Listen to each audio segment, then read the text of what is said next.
यमुना महारानी कहती है कृष्ण पत्नियों से, हे देवियों, एक बार हमें भी श्री कृष्ण के विरह का आभास हुआ था। आभास का अर्थ क्या है? विरह है नहीं, पर विरह का आभास हो गया, भ्रम हो गया। विरहाभास एवासीत उद्धवेन समाहितः। उस समय उद्धव जी ने आकर के हमारे भ्रम को दूर किया।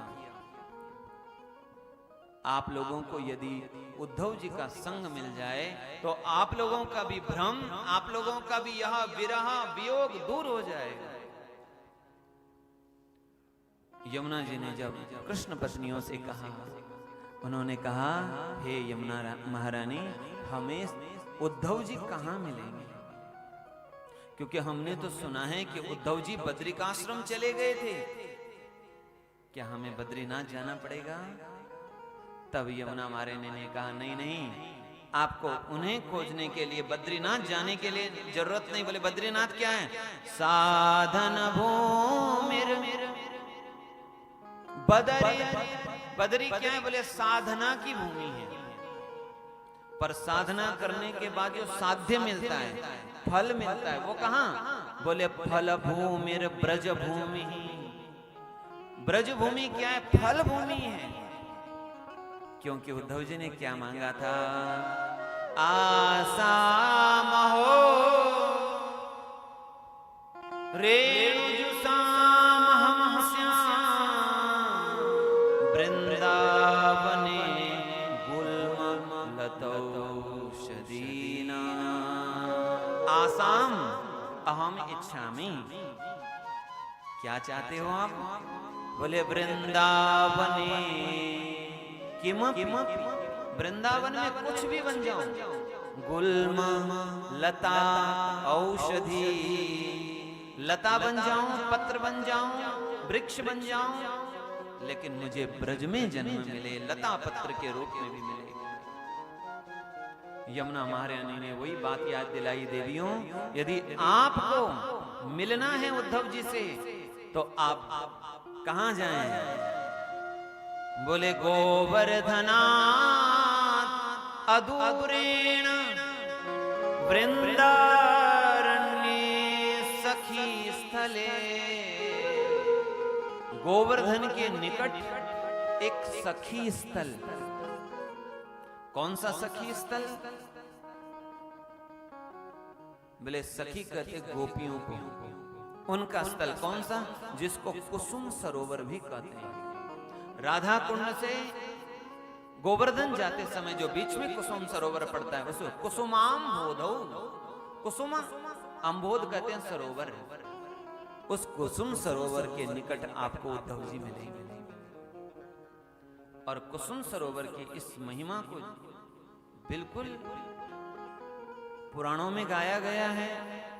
हमने सुना है, हमारी भारत देश की विभूति ब्रह्मलीन करपात्री जी महाराज जब भी ब्रज में आते और जब भी कुसुम सरोवर जाते तो कुसुम सरोवर में जाकर के वहां के रज को माथे से लगाते, वहां के वृक्षों का आलिंगन करते और आलिंगन करके विरह में व्याकुल होकर के रोने लग जाते। ये वही कुसुम सरोवर है जिसके निकट उद्धव जी आज भी हैं।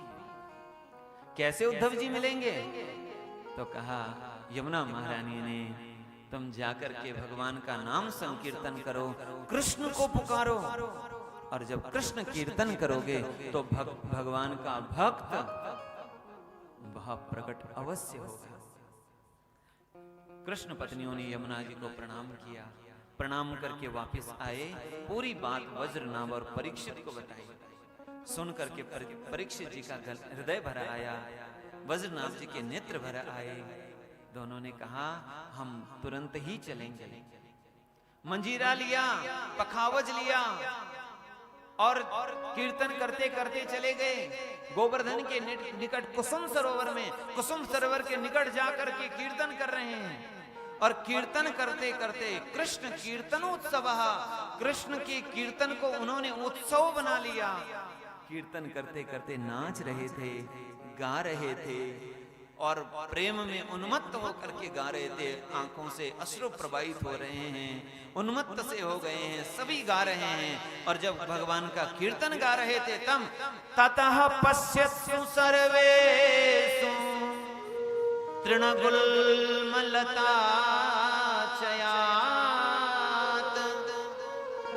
सबके देखते देखते तृण गुल्म लताओं के बीच से उद्धव जी प्रकट हो गए हैं। बोलिए उद्धव जी महाराज की जय। उद्धव जी जैसे प्रकट हो गए, पीतांबर पहने हैं उद्धव जी ने, भगवान की तरह श्याम अंग है, कांति है, मुकुट धारण किए हुए, मोर पंख धारण किया हुआ है।